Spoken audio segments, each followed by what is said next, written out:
All right, the topic that I chose was sports injury. I specifically asked the question if playing a contact sport or non-contact sport will lead to a higher average number of injuries.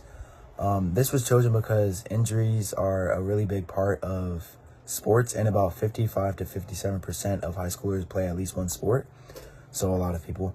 The first step to taking measures to help mitigate these injuries is to identify which sports need to have more attention when it comes to trying to prevent these injuries.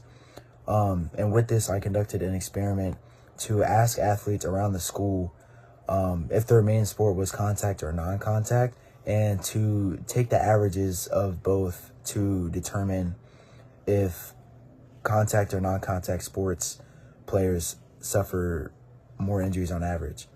And with this, it was found that the average injuries from the samples for contact sports was 1.973, and for non-contact was 1.273.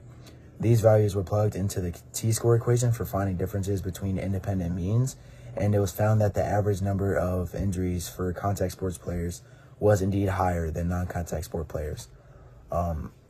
This find gives a first step in mitigating injuries by showing that more focus needs to be put into contact sports, and people need to know what can be done. Technology and advanced equipment and proper training can be used in order to help prevent these injuries from happening. Although good data was found, something that can be inconsistent was that a good portion of people that I asked were people who haven't played all four sports or all 4 years of sports in high school.